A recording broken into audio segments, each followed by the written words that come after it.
We have here the King of Wands. And this is a really, really strong energy that you exude for this week. This is somebody that knows how to prioritize. They know how to organize. They know how to get things done. And this shows a lot of leadership capability. So I feel like for many of you, you have really established yourself as a major player in your relationships, in your life, in your work environment, in your friendship circle. You're somebody that leads other people. You've been there, you've done that. And I feel like from the sheer amount of experience that you have gathered through your lifetime, you know where you stand. You know how to lead people. You know how to navigate situations and circumstances based on your real life experiences. And when I see this king, he has a shield. He has a sword, you know, and he's got that little rod there. But what it means is it's somebody that is not afraid to get their hands dirty. They don't call themselves a leader. And, you know, when the going gets rough, they run away from battle.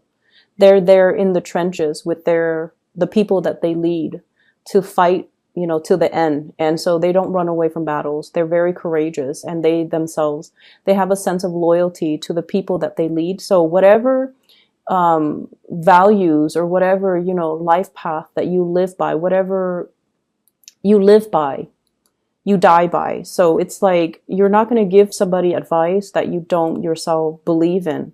So I feel like there is no pretenses here. There's no hypocrisy, and people sense that about you. And I feel like because of that, you're in a really good position to kind of like to be a very good relationship partner, because other people believe that no matter what, whatever you say is what you stand by. So there's no mixed messages. There's no like, you know, I like you, but I don't like you today. Like, there are no mixed signals. There are no mixed messages that you're sending. You're very clear about your expectations in relationships, and you're very clear about what you are demanding or asking of another person. I usually think of this as somebody who has children, somebody who's like, who might be in a relationship with children. But I also feel with this card, it's someone who's single, okay? So you might be a single parent, a single mother, a single father with children. You might have, you know, exes that you've had children with. You might have been married to them at one point, or just, you know, in a relationship with them. But this is somebody that has children, and if not, then this is somebody that's single. So for many of you, the energy is you are very single for this week. And I feel like that's what I'm tapping into. The partner you're dealing with is somebody who's a little bit more wishy-washy.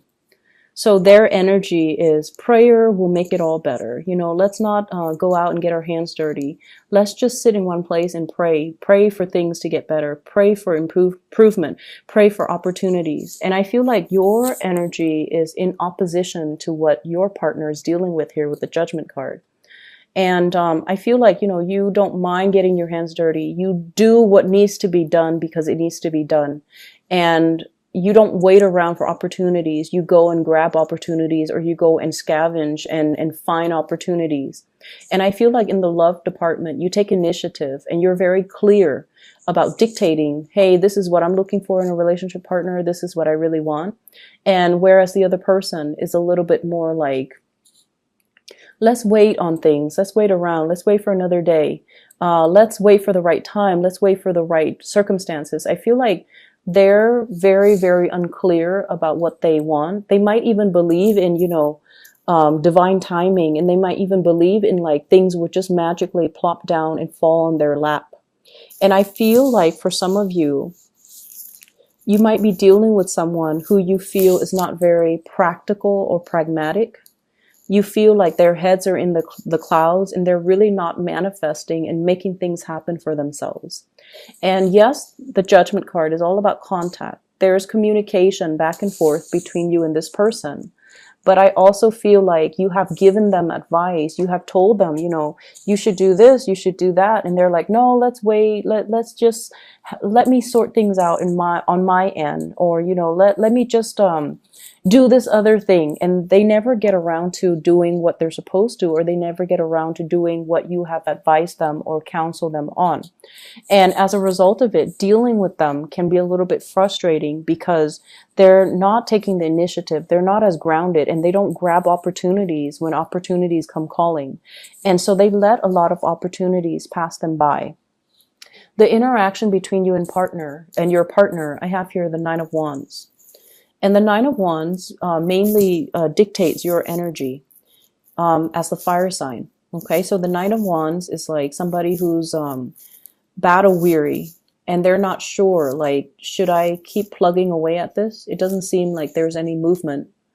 Or should I cut my losses and try to move away? And in the traditional Rider-Waite deck, it's that man with the bandage on his head, and he's got 9 rods, and he's kind of battle weary, and he's just kind of paranoid. What I feel though is you're assessing, you're being pragmatic. You're being like strategic as well. Do I plug away at this relationship? Do I continue giving them advice? Do I continue to, play the role of the father, even though they're supposed to be my relationship partner? Do I take on this maternal, take them under my wings and take care of them and just protect them? Or do I need to find myself another partner? So I feel like for some of you, single or not, you might have a love interest that's a little bit,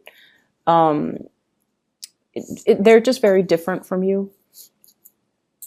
But I do see this element about you giving advice over and over and over again, and they're not really taking the bait, or they feel like, oh, I'll just wait it out, everything's going to work itself out, and they don't really, it basically absolves them of having to take initiative for their own life. So I do feel somebody that has been through, I feel, their fair share of disappointment. So for example, if it's a partner and they're not able to get a job, right? Just an example. If they're not able to get a job and you tell them, for you, it's very easy because you come from a different space. But I feel like for them, it's a little bit more difficult because they've gone through possibly, months of interviewing and never getting called back. And then they've gone through like a lot of resume revision, right? And they're tired. And just think about it. If it's like, if someone has gone through 9 interviews, right? All from different companies, all with different people, and they have been turned down 9 times. I mean, at the end of the day, it's really hard to say that, oh, I'm not qualified for the job. I feel like the reality of it is they don't like me. 9 separate companies, 9 separate interviewers, 9 separate situations didn't want me. It's very tragic for the ego. It's very demoralizing.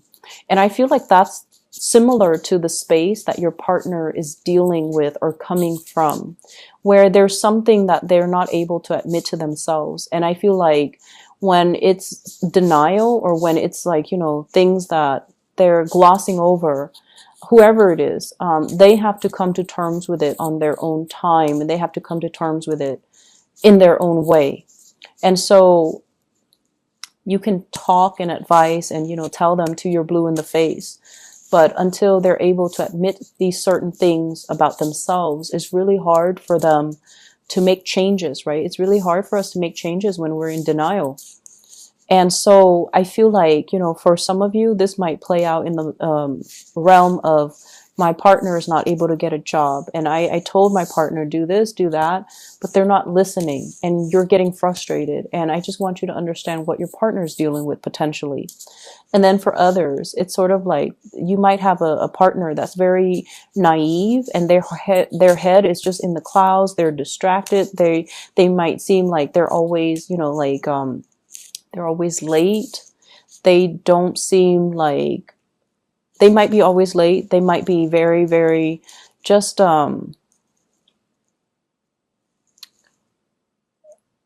might not be very affectionate. And time again, you told them, I want more affection. I want things to change. I feel very much by myself, like I'm a single person, even though I'm dating you. And I feel, like you tell them many, many times. And this might be the week where they come in and try to make some changes, okay? Because I feel like change is coming for you. So I have here this is the Knight of Pentacles. This is somebody coming in, making an offer, making amends, trying their best to appease you, trying to bring something substantial to the table. So if it's a partner who has been out on their luck when it comes to work, they're going to hear good news. And I feel like that's going to help them, because they're going to either take your advice or do something to initiate things from their end. Either way, taking your advice so that they can get things started in their own life. Okay. And then if it's a partner that has been estranged, either they're traveling, they're not around, and you feel like, I'm with them, but I'm so single. I'm with them, but I feel like I'm just single because they're not giving me the affection, the attention. They're not physically here. They're coming back into the picture with good news. They've done a lot of work on themselves. And I feel like sometimes it takes that distance away from the people and the things that we love and the things and the people that we're familiar with, for us to make some changes, for us to really see ourselves from a different context, in order to know what we need to figure out, in order to know what we need to work on, in order to know what we need to change about ourselves. So I feel like there's a realization coming through. For others of you, if you've been hoping and praying for a relationship, we have the Death card here, which is a change. So this is a change around. If you're single, you're going to be in a relationship. If you're in a relationship, you might be single. So there's a change around. It doesn't denote, any specific direction, but I feel for majority of you, there's a couple relationship coming through. It's on the offer for you. And I do feel like many of you are going to go through the month of October, starting to come together with another person and starting to couple up with another person. Okay. If you're dealing with a Scorpio with this Death card, there's some good news coming around for the two of you, for both of you. If you're dealing with an earth sign, Taurus, Virgo, Capricorn, there's an offer coming through, and I feel like it's going to be very good, very stable. It's slow. You might have been waiting for it. They might have been waiting on you, but I feel like there is a coming together. In other areas of your life, there will be a lot of get-togethers, okay? Get-togethers with old friends, get-togethers with old colleagues, get-together with like family members, but I feel more so friends, colleagues, like people you used to work with, people you used to go to school with, more in a more social, professional type of a setting, not so much family. I also feel like travel and movement, coming to see people traveling and moving to come see you.